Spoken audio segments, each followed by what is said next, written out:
Bismillahirrahmanirrahim. Assalamualaikum warahmatullahi wabarakatuh. Alhamdulillahirabbil alamin. Wassalatu wassalamu ala asyrafil anbiya'i wal mursalin wa ala alihi wa sahbihi ajma'in. Subhanaka la ilma lana illa ma 'allamtana innaka antal alimul hakim. Rabbi shrah li sadri wa yassir li amri wahlul 'uqdatam min lisani yafqahu qawli, amma ba'd.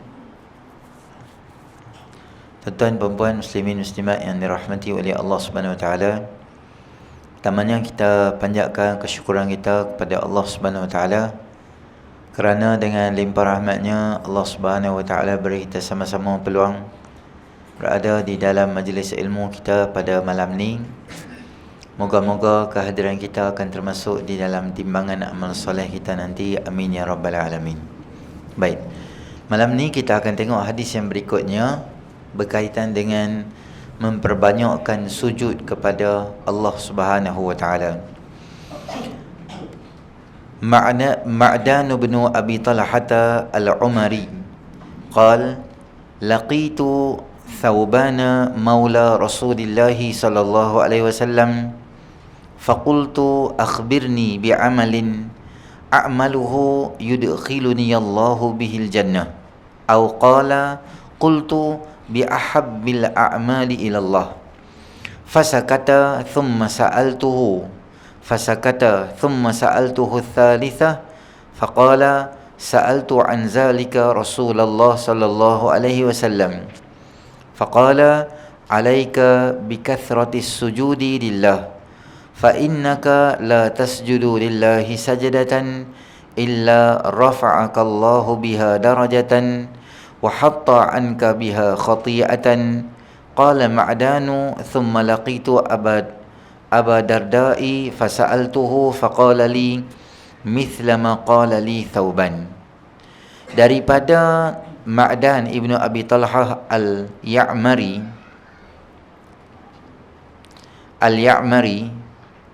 berkata, aku bertemu dengan Sayyidina Thawban radhiyallahu anhu, hamba Rasulullah sallallahu alaihi wasallam. Lalu aku bertanya, beritahu kepadaku satu amalan yang jika aku kerjakannya nescaya Allah Subhanahu wa taala akan memasukkan aku ke dalam syurga disebabkan amal tersebut. Atau dia berkata, aku berkata dengan amalan yang paling disukai oleh Allah Subhanahu wa taala. Baik. Kata Sayyidina Thawban radhiyallahu anhu, aku satu hari, Sayyidina Ma'dan, aku satu hari pergi jumpa Sayyidina Thawban. Thawban ni adalah salah seorang daripada hamba baginda Rasulullah sallallahu alaihi wasallam. Dan aku tanya, kenapa aku tanya pada Thawban? Kerana banyak bila dia ni duk khidmat dengan Nabi sallallahu alaihi wasallam, banyak benda-benda yang dia tahu. Sebab apabila kita berdamping dengan orang yang hebat, kita akan jadi orang yang hebat. Kalau kita berdamping dengan orang yang tak hebat, kita akan jadi orang yang tak hebat. Contoh seperti kita, tuan-tuan. Kita ni orang biasa je, bukan orang hebat pun. Tapi satu hari kita duduk di kedai. Duduk di kedai kopi lah. Duduk relax aku tu.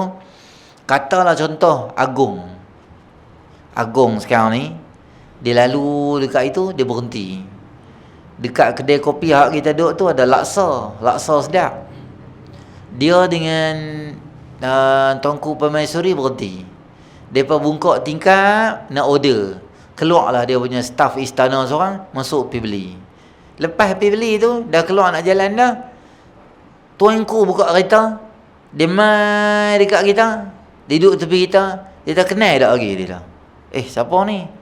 Rupanya tu classmate kita. Contohlah, kau betul pun. Classmate kita semua hantu ayak ya. Mana classmate ni tuanku, contoh. Tuanku kata, kita ni gerek ya, sandak lah. Tongkat pun tak ada. Sandak di dinding kedai gitu ya. Duit pun tak bayar 3 bulan duk tulis buku 35, tokel jumpa kita pun meluat dah. Dia kata, mai. Dia bawa kita naik kereta, pergi ronda duk cerita pasal sekolah menengah lah apa, duk gelak pi gelak mai apa semua. Ada dia ronda Ustaz dalam sejam dia hantar mai kita balik. Masa tuanku turun, tuanku kata dia kata macam ni lah, semua kedai ni semua aku belanja apa semua. Lepas tu tuanku naik kereta, tuanku balik. Kita pun pakai salam dengan dia, cium tangan semua, dia balik. Kita masa duduk di kedai, duduk di kedai tempat kita balik tu, orang mai tak serbu kita. Mai lah. Wih, hang siapa ni? Kami ingat hang biasa ya, kami duduk tengok hang naik gerek, rantai pun kerap jatuh aku tu, gerek lama ya. Hang hebat sangat ni. Kita daripada manusia yang tak ada nilai di kampung, terus jadi hebat lah. Terus orang cari siapa pernah tangkap gambar dengan kita. Cari ni lah kan, menteri, semua naik menteri kan. Semua cari gambar-gambar mana nampak hujung kuku menteri pun yang tu. Nampak tu kuku menteri lah tu. Dia cerita ke orang. Sebab dia punya syok, orang tu jadi naik martabat. Sebab apa? Sebab dia kawan dengan orang hebat. Sayyidina Thauban radhiyallahu anhu, dia duduk dengan Nabi SAW, maka banyak info-info akhirat tu dia tahu. Tapi kalau kita kawan dengan orang yang tak hebat, dengan kita-kita jadi tak hebat ke? Contoh Fir'aun, siapa kiri kanan dia? Kiri kanan dia adalah Qarun, kiri kanan dia adalah Haman. Walaupun mereka ni taklah sejahat atau tak boleh pakai macam Fir'aun, tapi Allah Ta'ala sebut tiga-tiga ni kira rangkai sekali, duduk sekali dalam satu grup. Macam kita lah duduk polis dalam grup geng isap dadah, tapi kita tak isap sebab dia tu member kita. Kita naik motor dia kata, Sat, aku singgah rumah member aku, pergi ambil ayak Sat, aku lupa. Dia pun ambil. Rupanya dia ni ketum dengan sabu, dengan sabu pula. Bukan menteri, sabu. Ataupun apa lagi benda-benda jahat. Polis main serbu kita duduk kat situ. Polis buat apa? Polis angkut dengan kita sekali. Kita kata, hey, saya bukan hisap syabu, heroin atau hero ke tak. Saya tak hisap apa pun. Saya tunggu member saya ya. Bawa, tata member keluar, bawa ketum 2 paket. Sekali dengan kita kena angkut. Kita kata kita tak buat jahat pun. Polis kata 2 je. Balai cerita. Ataupun tu lama tak? Hak baru sikit, cerita di balai. Dia tukar sikit bahasa. Balai cerita Piramli. Bawah sikit, cerita di balai. Dia tak layan. Kalau kita kawan orang hebat, kita jadi hebat. Kalau kita kawan dengan orang yang tak hebat atau orang jahat, maka kita akan jadi orang yang sama dengan tu. Sayyidina Thauban radhiyallahu anhu duduk dengan Nabi SAW. Banyak benda-benda yang dia dapat tahu, info akhirat, hadis. Dan mereka ni bukan jadi semata-mata jadi hamba saja dah. Kadang-kadang orang yang mai teringin sangat nak jadi khidmat dengan Nabi ni sebab apa? Sebab bila berdamping dengan Nabi ni banyak benda-benda dia dapat info, dapat benda. Antaranya isteri Nabi SAW yang paling power sekali, yang cerdik bab fiqh semua, nama dia apa? Aisyah radhiyallahu ta'ala anha. Dia duduk dengan Nabi SAW dan dia belajar, tanya-tanya sehingga dia jadi pandai. Sepatutnya orang kawan dengan kita ni kaki masjid, kaki surau, kaki bagui. Sepatutnya kalau orang kawan dengan kita, dia jadi makin bagus ya. Kalau dia kawan dengan kita selama ni dia tak tahu panggung wayang tu apa. Contohlah, kawan kita semua lepas tu dia tahu panggung wayang, gambar apa semua, dia merepek waktu je. Dia jadi kuih jauh daripada agama Allah Subhanahu Wa Taala. Banyak lara pula daripada banyak benda yang baik. Maka datanglah Sayyidina Thauban, dia pergi jumpa. Datanglah Sayyidina Ma'dan, dia pergi jumpa Sayyidina Thauban. Dia kata, beritahu pada aku, mana dia? Beritahu pada aku satu amalan. Jika aku buat benda tu, maka Allah akan masukkan aku dalam syurga. Pergi jumpa, terus direct, sembang, kok jauh tak ada. Boleh tak hang beritahu aku satu benda, kalau aku buat, aku ada peluang untuk masuk syurga? Atau dia kata, boleh tak hang beritahu aku satu benda yang Allah sangat suka benda tu kalau kita buat? Maka kata Sayyidina Thauban radhiyallahu anhu, hamba Nabi SAW, dia kata apa? Dia diam. Sayyidina Ma'dan tanya lagi, boleh tak hang beritahu aku amalan hak Nabi suka ni apa dia? Dia diam 3 kali. Lepas dia fikir. Sebab apa dia diam? Sebab dia duk fikir apa jawapan yang terbaik nak bagi. Maka Allah ilhamkan pada dia, kata apa dia benda yang terbaik? Alaika bikathratis sujudi lillahi fa innaka la tasjudu lillahi sajadatan illa rafa'akallahu biha darajah wa hatta anka biha khati'ah. hendaklah kamu memperbanyakkan sujud pada Allah Subhanahu wa taala. Maksud memperbanyakkan sujud ni makna dia apa? Memperbanyakkan sujud ini adalah memperbanyakkan solat-solat sunat.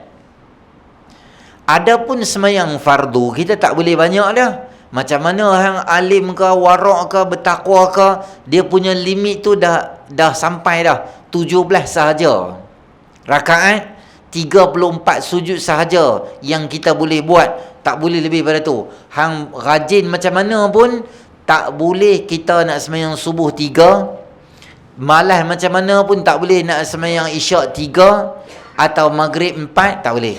Dia memang dah fix deposit dah, hang tak boleh ubah benda tu. Jadi kurang atau banyaknya ni bergantung pada apa? Amalan sunat yang kita buat. Apa dia amalan sunat yang kita boleh buat? Kita ada qabliyah, kita ada ba'diyah, kita ada solat sunat wudu, kita ada nama dia semayang taubat, semayang hajat ke, semayang taubat ke, semayang witir ke, semayang tahajud ke, apa-apa benda yang kita boleh perbanyakkan, kita banyakkan. Katalah kita dah buat semua benda dah. Semayang hajat buat dah, malam bangkit pukul 4 pagi tu semayang hajat buat dah, taubat buat dah, semua buat dah. Tak tahu buat apa dah. Boleh buat apa? Nama dia siapa tahu? Muslimat tahu tak semayang apa? Tak tahu Ustaz, kami lena je. Tu kan semayang. Boleh kat lah letih, boleh lena. Nama dia solat sunat mutlak. Sahaja aku solat sunat mutlak 2 rakaat kerana ta'ala Allahu Akbar. Semayang sunat mutlak ni pada Ustaz, dia tak ada kena-mengena, tak ada function apa, bukan malam, bukan pagi, bukan ada hajat, bukan dosa, bukan, tak ada apa. Solat sunat mutlak. Mutlak ni berapa banyak boleh semayang? Dia boleh dia unlimited. Dia unlimited. Boleh semayang banyak mana pun. 800 rakaat boleh, 13,000 rakaat boleh. Abang siap-siap lah. Saya kalau saya abang 8, saya dia bertanya, Ustaz 10 boleh tak? Saya kata 10, dia kata Ustaz 20 boleh tak? Saya letak tu 800,000. Contoh. Jadi memang boleh semayang banyak mana pun boleh. Cuma tak boleh semayang macam tu lah. Lepas semayang subuh, lepas semayang asar, sejurus selepas semayang subuh dengan asar, tak boleh lah. Lepas pada tu nak semayang malam, waktu duha contoh kan. Duha dah buat ada 8. Nak buat lagi contoh lebih, semayang pula solat sunat mutlak ke apa, boleh lah. Memperbanyakkan sujud.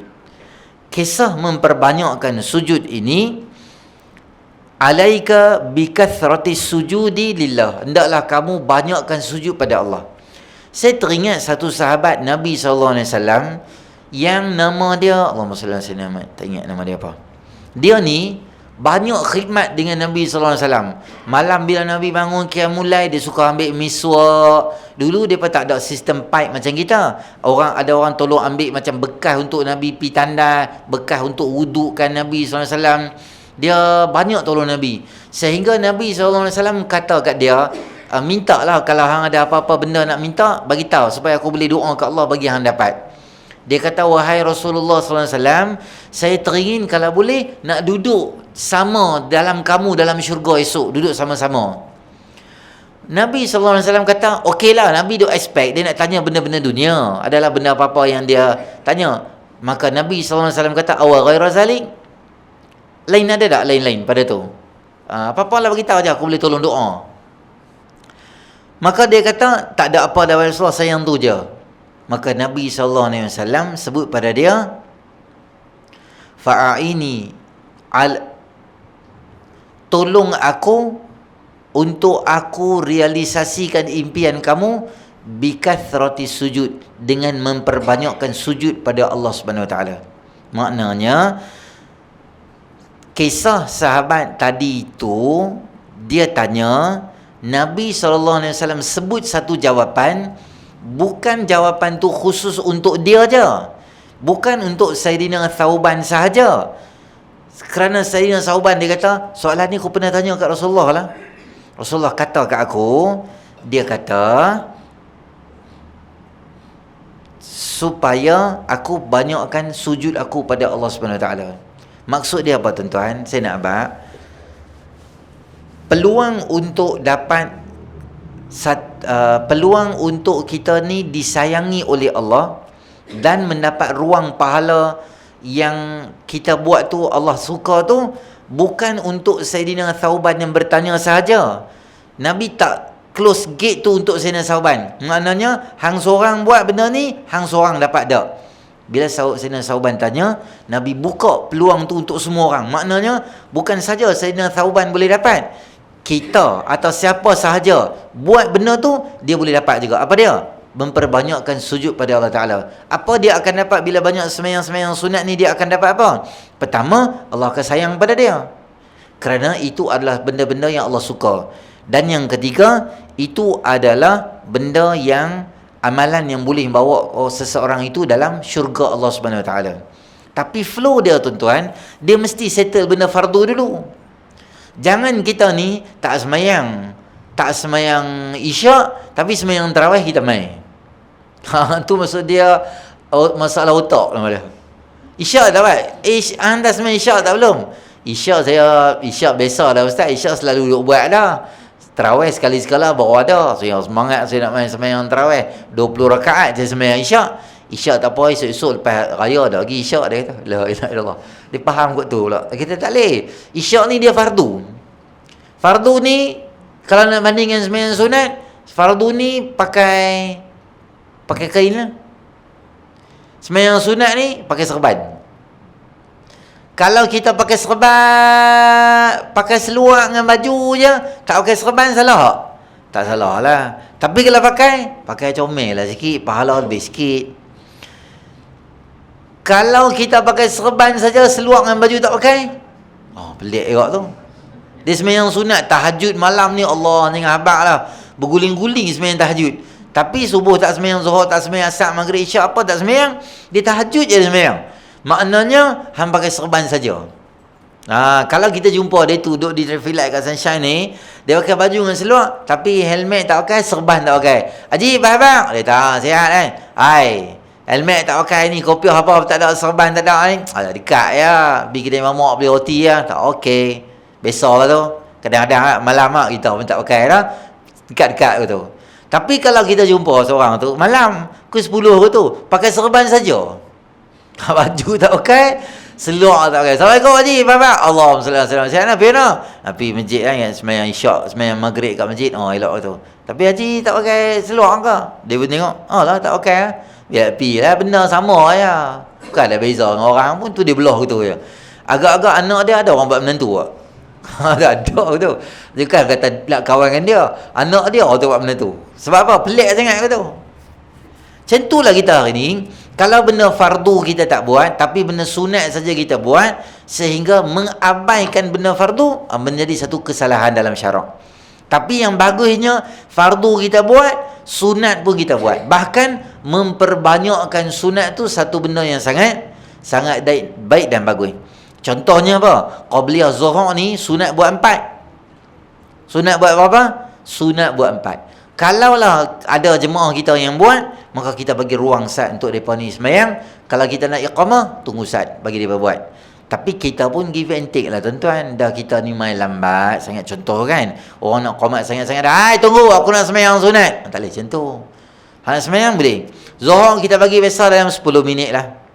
Asar kita bagi lebih kurang macam tu kot lah. Paling lama 10 minit.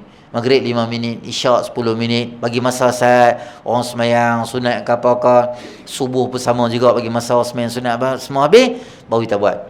Kalau kita tak larat semayang zuhur, sunat zuhur 4 rakaat, tak apa. Ada kawan-kawan nak buat, kita support dia. Jangan kita nak buat 4, boleh kita main awal lah. Sejurus selepas azan, tak kebiri semayang terus. Dan lah.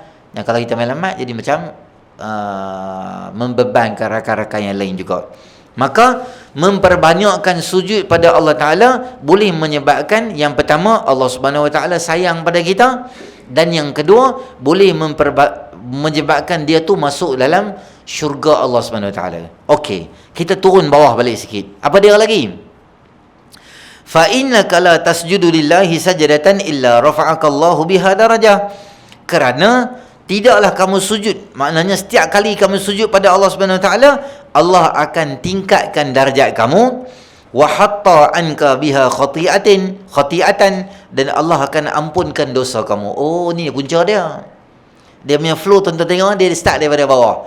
Pertama, Allah Ta'ala ampun dosa. Kemudian dia naik atas, Allah tingkatkan darjat. Bila hang dapat dua benda ni, dengan apa? Memperbanyakkan sujud. Dan benda ni juga menyebabkan Allah suka, dan Allah masukkan hang dalam syurga. Kalau kita restructure balik semua benda tu, flow dia macam ni. Mula-mula hang tak ada dosa, Allah Ta'ala ampunkan dosa hang. Dengan apa? Dengan banyakkan semayang.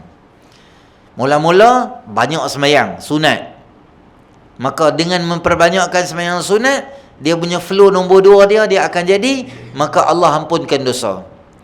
Bila Allah ampunkan dosa, dia akan menuju ke peringkat satu lagi. Nama dia apa? Nama dia adalah Allah tingkatkan darjat.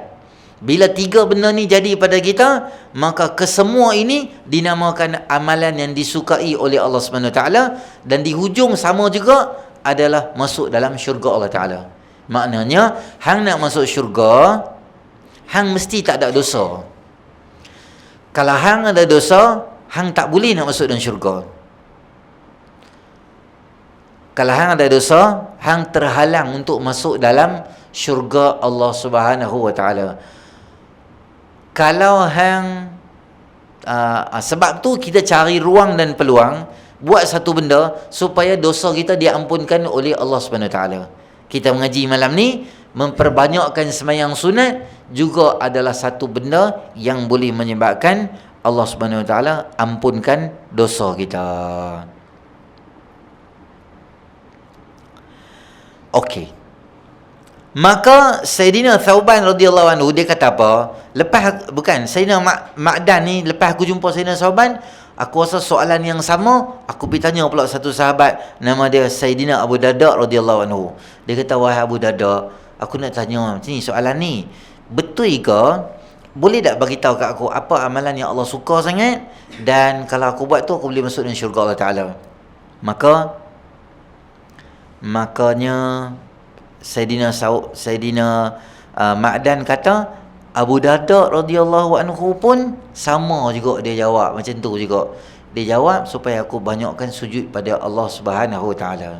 Okey. Kesimpulan kita boleh habaq daripada hadis yang pertama ni, dengan sembahyang pastilah boleh menyebabkan seseorang tu masuk dalam syurga Allah Subhanahu Wa Ta'ala. Tapi kalau tak sembahyang, memang tak ada harapan nak masuk dalam syurga Allah Subhanahu Wa Ta'ala. Ni bukan sembahyang fardu tau. Memperbanyakkan sembahyang sunat ada ruang yang lebih besar dan cepat untuk masuk dalam syurga, kerana kita tak ada dosa-dosa tu dihilangkan oleh Allah Ta'ala. Tapi viral lah sekarang ni kan, 1-2 minggu ni, yang ada orang tu dia kata, saya tak sembahyang sebab saya ni tak jumpa lagi dalil Allah suruh sembahyang tu macam mana. Dan 5 waktu sembahyang dalam tu, dalam apa? 5 waktu sembahyang dalam Quran tu saya tak jumpa pun nama 5 waktu sembahyang. Jadi saya tak sembahyang sebab saya ni dah sampai level ma'rifat dah, maqam saya lain, saya punya tahap saya lain. Sebab tu saya tak mau sembahyang dan saya tak payah sembahyang. Hampa hak sembahyang ni semua sebab apa? Sebab hampa dosa banyak. Bila hampa dosa banyak, hampa kenalah sembahyang. Aku ni tak ada dosa, sebab tu aku tak sembahyang. Golongan kami ni makrifat. Makrifat maknanya kami kenal dah, hebat dah dengan Allah Ta'ala. Maka dosa kami ni tak dikalkulate, tak dikira. Macam kami ni tak ada dosa. Kami ni jadi orang yang level kami adalah lain. Katanya siapa dia? Katanya sesetengah golongan. Tuan-tuan muslimin rahmati oleh Allah Subhanahu Wa Ta'ala, apa yang kita nak bagi tahu hari ni adalah perkataan-perkataan macam tu adalah sangat salah. Kerana kita tak boleh kata kita ni tak ada dosa. Nabi SAW, Allah sebut dalam surah Al-Fatih, kata Allah Ta'ala, liyaghfira lakallahu ma taqaddama min dhanbika wa ma ta'akhar. Allah Subhanahu Wa Ta'ala ampunkan Nabi SAW yang dahulu dan akan datang. Bahkan Nabi SAW ajak kita satu hari istighfar 70 marrah, fi riwayatin 100 marrah, 70 kali. Dalam setengah riwayat sebut 100 kali aku istighfar dengan Allah Ta'ala. Bila Nabi istighfar? Sejurus selepas semayang Nabi istighfar. Dan Nabi SAW semayang sunat macam mana? Kata Aisyah radhiyallahu taala anha, hatta tatafattara qadamahu, sehingga bengkak kaki Nabi sallallahu alaihi wasallam. Tu kan sembahyang subuh, bukan sembahyang maghrib, bukan sembahyang isyak. Sembahyang sunat dalam rumah di waktu malam sampai power macam tu. Aisyah ni kata, wahai Rasulullah sallallahu alaihi wasallam, bukankah Allah dah ampun dosa kamu dulu, kini dan selamanya? Bapalah sembahyang teruk sangat. Maka kata Nabi sallallahu alaihi wasallam, afala akunu abdan syakura, salahkah aku jadi hamba Allah yang terima kasih dengan Allah Taala? Nabi sembahyang sunat sampai bengkak-bengkak kaki. Jangan tanyalah sembahyang fardu, sembahyang kedak. Tu hebatnya Nabi sallallahu alaihi wasallam. Benda sunat pun Nabi sembahyang bersungguh-sungguh. Kita hari ni mai satu peringkat mendakwa kita ni kononnya lebih hebat daripada Nabi SAW, lebih hebat daripada semua. Kita kata dan ada juga ucapan-ucapan batil dan sesat yang sangat biadab daripada golongan ni. Dia tanya kat member dia, Nabi dengan setan siapa bagus? Dia tanya, saya dengar, Nabi dengan setan siapa bagus? Dia kata setan hidup lagi, setan hidup lagi, Nabi ada lagi. Nabi tak ada, Nabi meninggal dah. Nabi 63 dia meninggal dah. Makanya sebab itulah dia tak abang lah setan hebat, tapi cara dia cakap tu nak pelekeh Nabi SAW. Nak abang kata syaitan bagus, kita nak abang bukan syaitan yang panjang umur, Dajjal panjang umur ke. Sampai hari ni ada. Start pada zaman tu Tamim Dari, dan semua Nabi-Nabi tak pernah terlepas daripada peringat kaum dia tentang Dajjal. Berapa lama Pak Long tu dia terikat tangan tu lama lah. Lagi yang panjang umur siapa dia? Nabi Allah Isa AS. Banyak lagi yang panjang umur. Sebab ada semua sebab Allah Ta'ala panjang umur. Dan Nabi SAW tu nama je meninggal. Nama je meninggal, tapi masih hidup lagi dalam kubur. Kerana apa? Banyak hujah-hujah ulama bagi tahu kata sebab para anbiya alaihi salatu wasalam setiap kali diucapkan salam dan selawat akan dikembalikan roh Nabi sallallahu alaihi wasallam jawab balik, seolah-olah tak ada satu saat dalam dunia ni mustahil yang sunyi daripada selawat pada baginda Nabi sallallahu alaihi wasallam. Banyaklah hujah dia. Jadi kita nak abang kata ajaran-ajaran hak pelik-pelik macam ni dia ada dalam masyarakat kita. Benda basic yang paling senang sekali. Hampir tanya budak-budak kemas, tadi ke pasti, tadi ke kemas. Han tanya dia satu hari sembahyang 5 kali, dia boleh habaq kat kita satu hari sembahyang 5 kali. Budak kecil kita tahu, tapi hari ni kita ambil ruang supaya kita tak mau pula nak sembahyang 5 waktu. Kerana sembahyang yang kita duk sembahyang sekarang ni tak menempati firman Allah Ta'ala, kononnya wa ma khalaqtul jinna wal insa illa liya'budun. Tidak aku jadikan jin dan manusia semata-mata untuk sembah aku. Kata mereka, hampa semayang sat-sat 5 minit, 5 minit, 5 minit. Macam mana hampa kata semayang hidup hampa untuk Allah? Padahal hampa semayang subuh 5 minit, zuhur 5 minit, asar 5 minit, 5-7 minit macam tu je. Katalah kita pukul rata satu hari 24 jam. Hang semayang satu hari 5 minit, 5 minit, 5 minit, 25 minit. Pukul pilah setengah jam. Maknanya hang ada 23 jam 30 minit lagi yang hang kononnya hang mendakwa kata hang ni hamba Allah, tapi hang semayang sat-sat macam tu. Dan hang semayang pula 5 waktu ya. Perkira kita, Tuhan bagi rezeki, Tuhan bagi makan, Tuhan bagi minum, Tuhan bagi senang, Tuhan bagi isteri, anak, kerja, kaya, mewah, semua Tuhan bagi, tapi hang ambil semayang 5 waktu je. Tu perkira dengan Allah Ta'ala. Kononnya perkira. Dah lah semayang macam tu, tak khusyuk pula semayang. Kok lah semayang pendek-pendek, khusyuk juga, tak khusyuk juga. Katanya, tuan muslimin rahmati oleh Allah, isu semayang 5 waktu ini telah selesai ketika Isra' dan Mi'raj, yang Nabi SAW pi Isra' bawa balik main 50 waktu. Turun naik dengan Nabi Allah Musa AS sehingga berapa? 5 waktu. Nabi kita dah lah, segan lah aku bawa balik lah 5 ni. Man ja'a bil hasanati falahu asyru amthaliha. Siapa bawa satu kebaikan, dia dapat 10. Maka 5 yang kita semayang macam pahala 50 semayang. Allah Ar-Rahman dan Ar-Rahim, dia tahu kita ni hamba yang lemah, banyak urusan-urusan yang ada dekat dunia kita dengan kerja dan sebagainya. Allah jadikan sesuai dengan umat akhir zaman ni ada waktu untuk ibadat dengan Allah Subhanahu Wa Taala, Tapi still dikira kita ni punya ibadat sangat baik dan sangat mulia.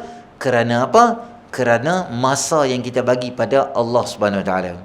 Dan orang yang tak semayang, tonton balik rumah, buka Quran surah Muddathir, cerita tentang orang-orang yang duduk dalam neraka Saqar. Apa dia berkata? Masalakakum fi saqar? Qalu lam naku minal musallin. Hei, ramainya hampa dalam neraka Saqar ni. Sebab apa? Kami tergolong daripada golongan orang yang tak semayang. Antara ciri-ciri utama orang yang dihuman masuk dalam neraka Saqar adalah orang yang tak semayang 5 waktu. Macam mana kita boleh kata ajaran atau fahaman yang kita bawa ni, kita tak tengok Nabi semayang, jadi kita tak payah semayang? Hang pernah tak tengok Nabi semayang? Tak. Nabi kata, sallu kama ra'aitumuni usalli. Semayanglah hampa macam hampa tengok aku semayang. Jadi hang tak tengok Nabi semayang, hang tak payah semayang. Oi, pandai cakap ke tu? Hang tak tengok Nabi makan nasi gandak tapi hang tabuh nasi gandak ke? Hang tak tengok Nabi makan tosai bawang tapi hang makan tosai bawang juga. Main nak semayang, dandan. Nabi lah apa semua, dia cari alasan tak mau semayang. Main tang kedara semayang pula. Main tang kedara tak fikir lah situ pula. Semayang daim tak daim lah, semayang Tuhan dalam hati kami lah. Main tang makan tak buat macam tu pula. Try order tengok nasi ke apa ke, makanan dalam hati kami, kami tak makan. Lepas tu pergi bayar makan belah gitu ya. Bila hidup tu 3 hari padam. Kita bab dunia, kalaulah kita ni jenis orang yang seni. Tahu orang seni? Orang seni ni ada satu dinding kosong, dia lukis. Contoh dia lukis. Kita tak faham dia lukis apa pun. 23,000 dia jual. Kita kata, conteng ni anak aku pandai. Tak, dia seni, dia boleh baca color ni, dia punya, dia apa geng-geng seni dia pandai.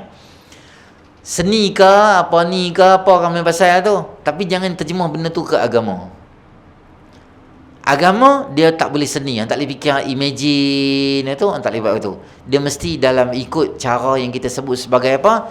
Caranya itu adalah cara yang kita sebut sebagai Quran dan hadis, baru kita boleh ikut.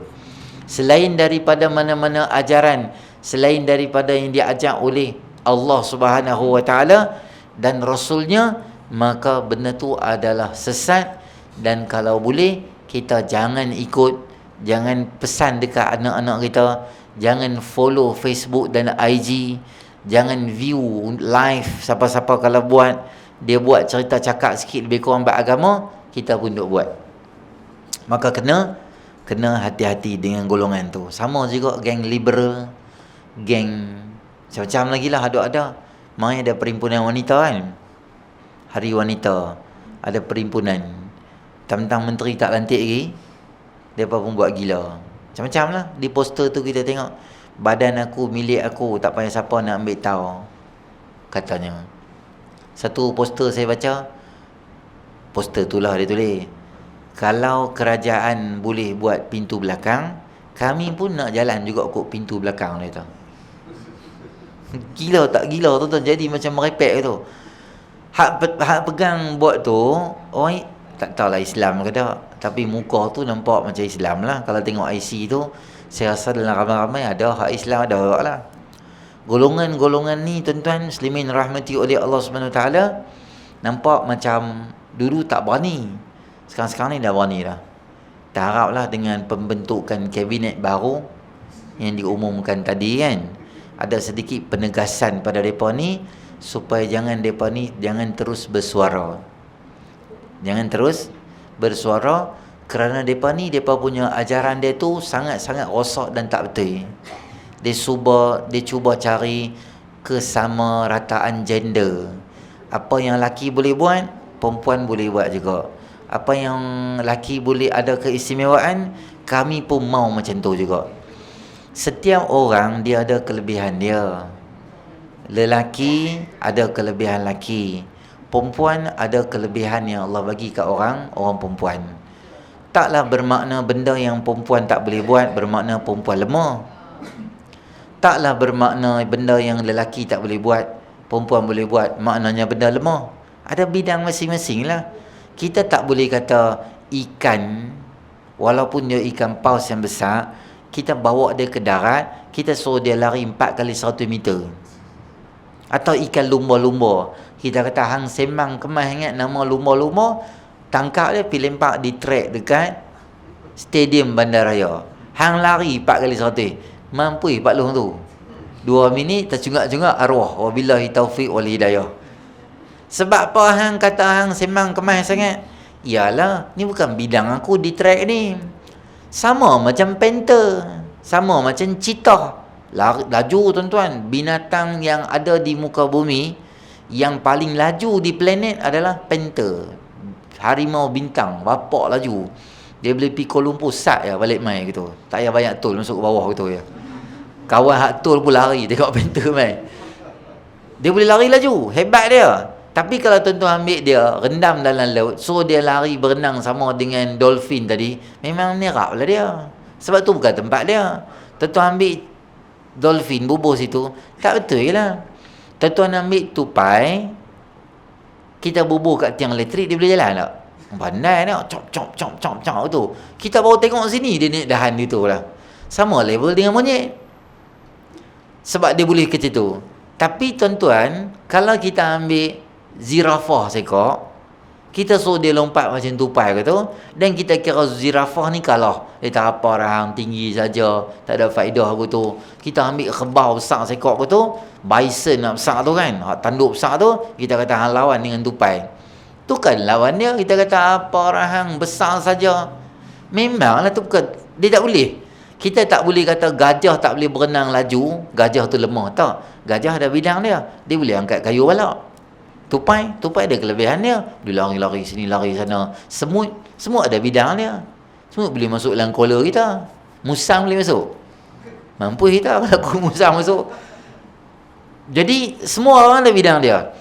Lelaki ada keistimewaan dia, perempuan ada keistimewaan dia. Ada bahagian masing-masing yang Allah Ta'ala jadi.